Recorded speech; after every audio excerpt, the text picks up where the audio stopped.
Baik, Assalamualaikum warahmatullahi wabarakatuh. Perkenalkan, nama saya Yusuf Fataumbena Alexander dari jurusan Informatika dengan NIM 221153317. Saya profil dari kelompok satu. Mohon maaf sebelumnya karena video kelompok satu sempat terhapus, terutama bagian saya. Maka saya akan menjelaskan ulang terkait materi bagian saya yaitu hierarchy clustering dan juga aglomerative clustering. Baik, sebelumnya izinkan saya untuk melakukan share screen.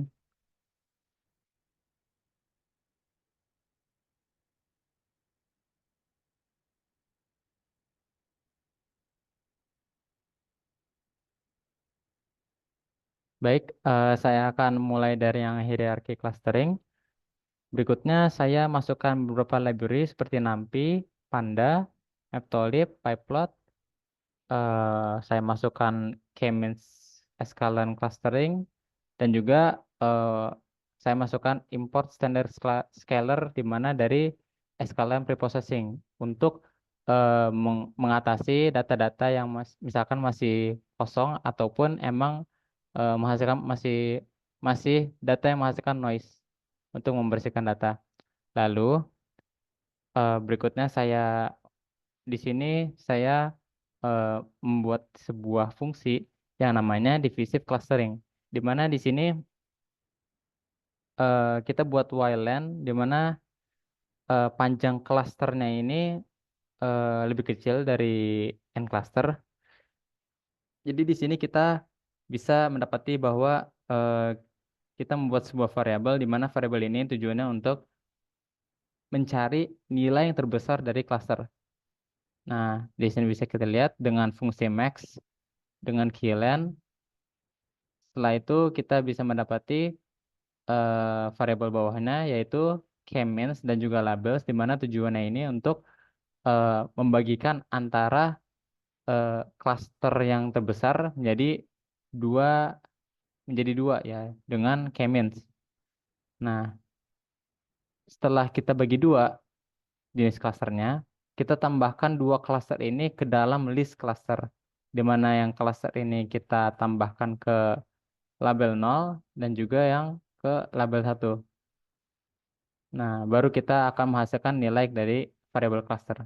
Setelah itu, kita buatkan fungsi yang yang bernamakan plot cluster, di mana disediakan beberapa variasi warna yang bisa kita lihat. Ada RGB, red, green, blue, cyan, magenta, yellow, dan juga ya. Bisa kita lihat di sini ada looping, di mana looping ini untuk step index dari cluster untuk mengenumerasi dari list cluster yang udah kita tambahkan. Nah, di sini bisa kita jalankan ya.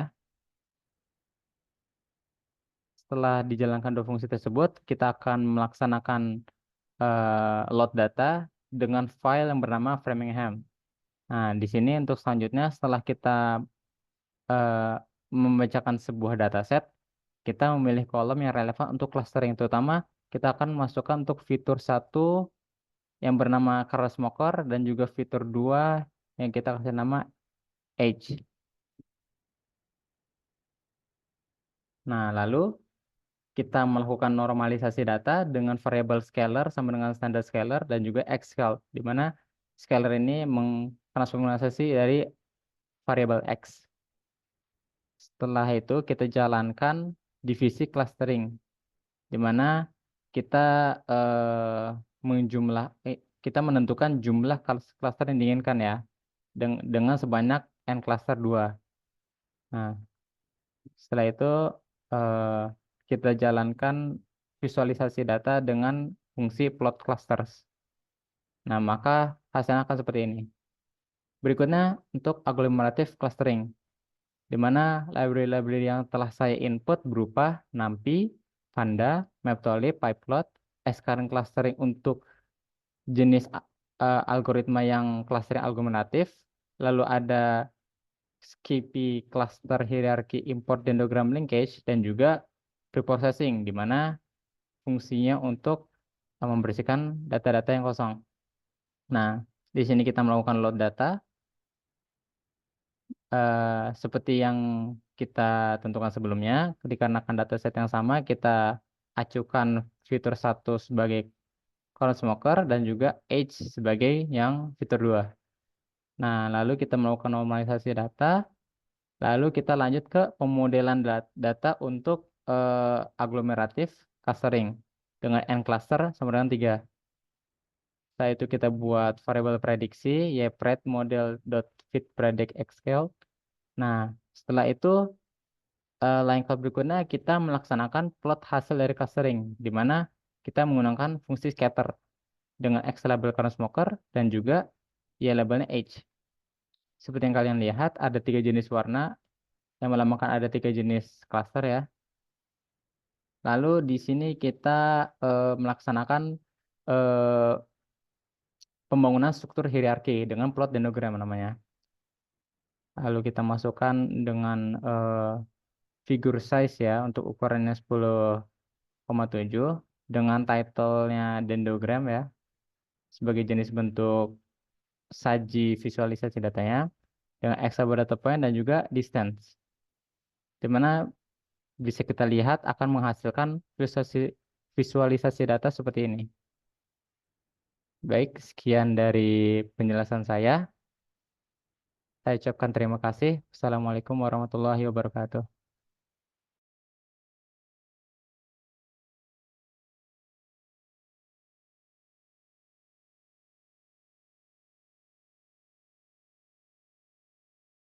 onion, nutmeg, kidney beans, eggs, yogurt, dan sebagainya. Ini udah ada di sini datasetnya.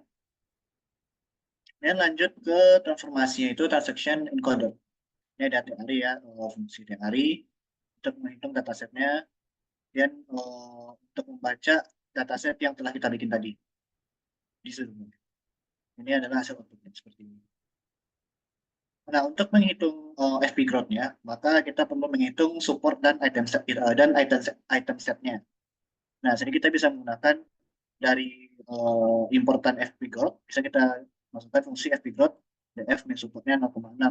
Maka semua nilai support yang di atas 0,6 akan muncul seperti ini. Akan keluar. Nah, di sini bisa teman-teman lihat juga distribusinya ya, seperti apa contoh distribusinya. Ini nggak terlalu penting juga. Pokoknya yang penting itu support system yang di atas 0,6 seperti yang sudah kita bikin tadi di sini, itu keluar hasilnya seperti ini. Nah, kemudian lanjut, kita bikin adalah untuk mencari untuk menemukan apa aja sih item setnya itu yang sudah kita kasih minimal support tadi. Nah, dengan menggunakan use column, use call name sama dengan true. Nah, di sini bisa teman-teman lihat yang sebelumnya itu item setnya cuma berupa string, cuma berupa angka. Dan kalau dengan fitur ini bisa kita lihat yang waktu seperti nama-namanya seperti kidney beans, eggs, yogurt, onion, milk, dan sebagainya. Nah, Avigrat ini dirancang untuk beroperasi pada basis data seperti transaksi, pembelian pelanggan satu toko, dan sebagainya.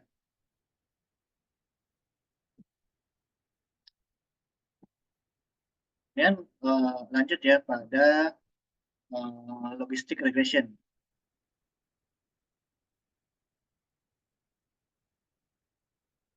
Nah, di logistic regression itu yang perlu pertama kali kita lakukan adalah mengimpor library-nya seperti pandas. Pandas pandas ya. Setelahnya itu ada lagi import library yang lain.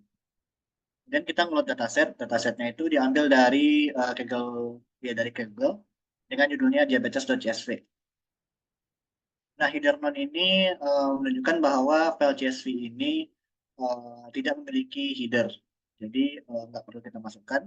Kemudian skip row 1 ini artinya rows yang pertama pada file CSV itu tidak dibutuhkan. Kayak kita skip aja satu rows.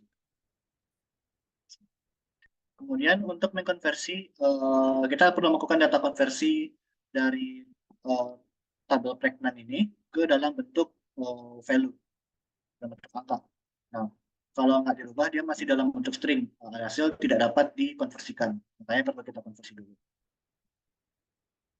Dan lanjut pada dev info dan describe ini merupakan eh, kode untuk menjelaskan apa aja sih yang ada dalam dataset tersebut. Jadi bisa kita ketahui data columns-nya ada 9 dengan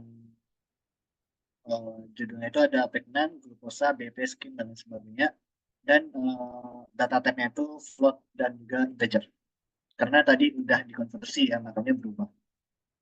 Di HDSK itu seperti ini, maka hasilnya dapat dilihat seperti nilai desimal. Nah, kemudian lanjut pada eh, membagi dataset itu dalam fitur dan juga target variabel.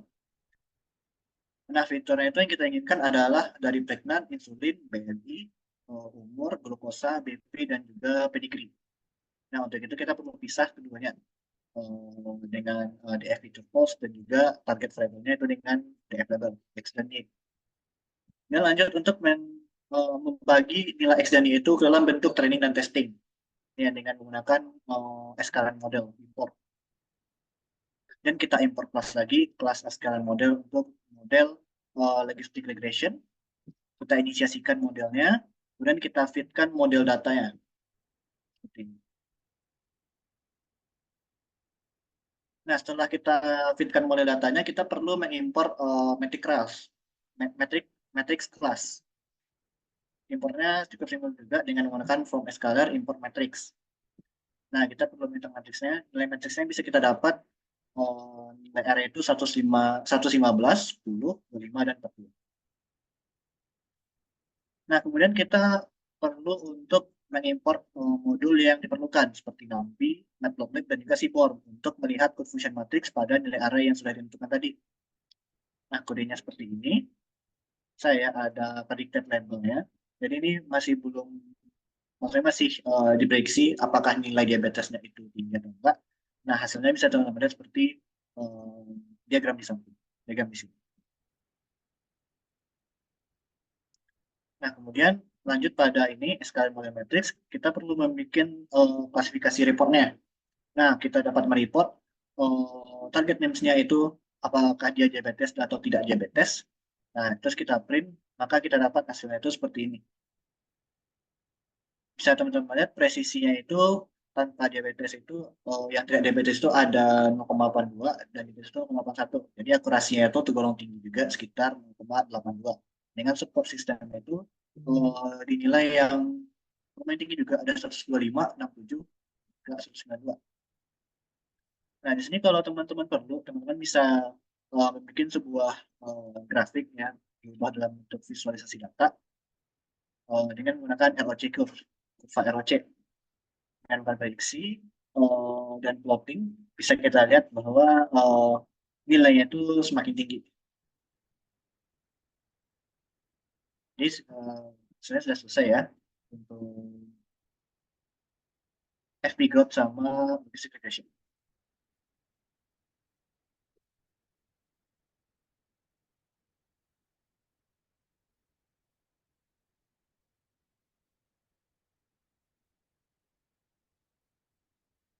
Bentar, mana ya? Oke, ya, terima kasih juga kepada saudara Alex yang telah menjelaskan codingan mengenai Astro Evergrowth dan juga Logistic Regression. Mungkin di penjelasan selanjutnya itu penjelasan terakhir eh, akan diberikan ke saya.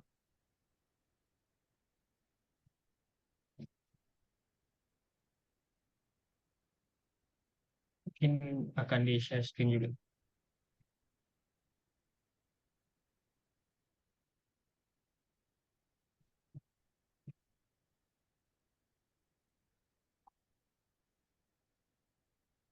Oke, mungkin izin untuk teman-teman semuanya. Mungkin di sini pertama saya akan menjelaskan mengenai tentang clustering yang Canins. Nah, di sini saya menggunakan data tentang Framingham yang dimana ini didapatkan dari Kaggle. Nah, seperti hal biasanya, pada untuk memulainya kita harus mengimport yang namanya library dari Python itu sendiri. Yang pertama di sini ada Pandas, NumPy, Matplotlib, dan juga ada sklearn cluster, sklearn preprocessing, sklearn matrix. Kenapa saya menggunakan sklearn preprocessing? Karena pada data yang di sini itu dia terdapat data yang kosong, jadi harus di processing dulu supaya datanya bersih. Nah, setelah itu kita membaca dataset dari file CSV itu dan kita tampilkan. Nah, berikut data-data yang ada pada Framingham.csv. Nah, setelah itu kita masuk ke memilih kolom yang relevan untuk clustering, misalnya kolom numeriknya aja gitu. Kita menggunakan fitur sama dengan data select underscore type. Nah, yang dimana ini bermanfaat jika ingin melakukan klasterisasi pada fitur-fitur numerik dari dataset. Nah, jika dataset yang kita miliki itu memiliki tipe campuran, ini akan memfilternya. Jadi hanya kolom-kolom numerik atau analisis yang tertentu saja yang akan berlanjut. Nah, langkah ini dilakukan setelah mengisi nilai yang hilang. Maksudnya setelah di preprocessing, baru langkah ini dilakukan. Setelah kita melakukan langkah tersebut, baru kita masuk ke dalam metode elbow. Nah, di sini saya menggunakan metode elbow dan juga nanti saya akan menggunakan metode silet. Nah, pada metode elbow ini kita jumlah klasternya. Jadi kita menentukan berapa range-nya, berapa dari eh, eh, clusterisasi yang kita lakukan, dan juga nanti kita membuat yang namanya eh, visualisasi dari metode algo itu sendiri. Nah, bisa dilihat bahwasanya jumlah klasternya itu sebagai sumbu X dan juga WCSS-nya sebagai sumbu Y. Nah, ini merupakan visualisasi dari klasterisasi metode elbow. Setelah itu kita baru masuk. Sebelumnya metode elbow ini membantu menentukan jumlah klaster yang optimal dengan melihat di mana penurunan nilai interia mulai melambat atau membentuk siku. Nah, tujuannya dari metode elbow ini sendiri yaitu untuk memilih jumlah klaster yang memberikan keseimbangan antara kompleksitas model dan kemampuan model untuk memahami struktur intrinsik dari data. Nah, selanjutnya itu ada metode siluet. Nah, metode siluet ini hampir sama eh, caranya dengan metode Elbow tadi. Mungkin bedanya pada bagian datanya saja nanti. Nah, untuk kita juga menampilkan visualisasinya. Nah, metode siluet ini juga untuk mengevaluasi beberapa objek yang telah ditempatkan dalam klasternya masing-masing.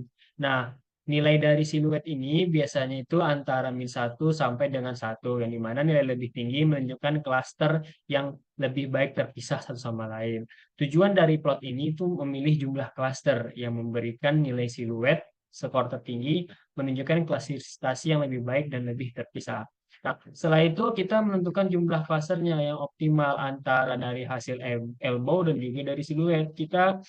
Membandingkannya. Kita membandingkan berdasarkan klaster elbow dan kita juga membandingkan dengan klaster siluet. Nah, setelah itu kita baru masuk ke dalam membandingkan hasil dari clustering ke data frame tadi. Nah, setelah itu kita juga menampilkan visualisasinya dan ini kami clustering antara elbow dan juga siluet. Nah, dengan menambahkan kolom cluster ke dalam data frame ini, kita mudah menganalisis dan memahami distribusi data berdasarkan cluster yang dibentuk. Nah, selain itu juga plot hasil clustering ini membantu visualisasi bagaimana K-means telah mengelompokkan data dengan ruangan fitur yang telah dinormalisasi.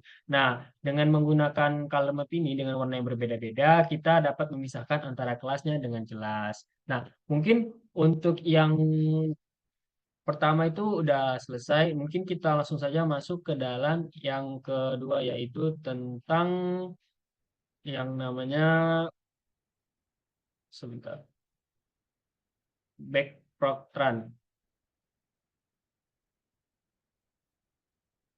Nah, kita baru masuk ke dalam yang namanya itu NN, Neural Network, yang bagian backpropagation. Nah, sama halnya dengan dengan codingan sebelumnya, kita mengimport dulu. Di sini saya menggunakan Pandas, NumPy, dan juga SQL preprocessing karena data tadi belum dibersihkan. Nah, setelah itu kita tampilkan datanya yang tadi hamba saja. Nah, di sini kita mengatasi nilai yang hilang dengan menggunakan min. Nah, kode yang diberikan merupakan untuk memisahkan fitur X dan juga fitur Y dari sebuah data frame. Nah, ini digunakan untuk mempertimbangkan bahwa kolom target ada di dalam data frame atau mungkin tidak. Setelah itu kita memisahkan fitur dan label. Nah, fiturnya ini untuk menstandarisasinya ini kita menggunakan standar scalar dari library scikit-learn. Yang tujuan dari ini tuh untuk mengubah distribusi nilai dari setiap fitur sehingga memiliki rata-rata 0 dan 1 gitu. Setelah itu kita perlu masuk ke standardizing the features. Itu kita menggunakan scalar sama dengan standar scalar dan juga X underscore scalar, yang dimana nanti kita akan setelah menggunakan data ini, kode ini kita dapat membaginya menjadi data training dan juga data set, yaitu X training dan juga Y training. Sama seperti membagi data atau melatih data pada umumnya. Kemudian kita bermasuk ke sigmoid. Nah, fungsi sigmoid ini itu penting dalam jaringan saraf karena menambahkan kemampuan nonlinear ke lapisan-lapisan jaringan. Tanpa nonlinear juga, jaringan saraf hanya akan berperilaku seperti model linear yang tidak dapat menangkap pola yang kompleks data. Nah, fungsi aktivitasnya ini kita dapat menggunakan def itu sigmoid X dan kita return 1 sesuai dengan rumus yang ada gitu kan pada linear sigmoid, fungsi linear sigmoid. Nah, baru kita inisiasi jaringan sarafnya, kita buat NP randomnya W1-nya berapa, B1-nya berapa, B2 dan W1-nya berapa. Setelah itu kita learning rate. Kita pada variabel learning rate dan EPOS ini sangat penting karena jaringan saraf akan belajar dari data selama proses pelatihan. Pemilihan nilainya harus tepat juga karena itu dapat mempengaruhi performa yang akan kita kembangkan nantinya. Setelah itu kita menyimpan loss setiap epochnya.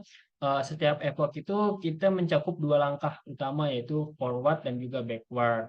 Nah, langkah ini penting membangun pemahaman tentang bagaimana input yang nantinya mengalir dan bagaimana aktivitas dihitung secara lapisan.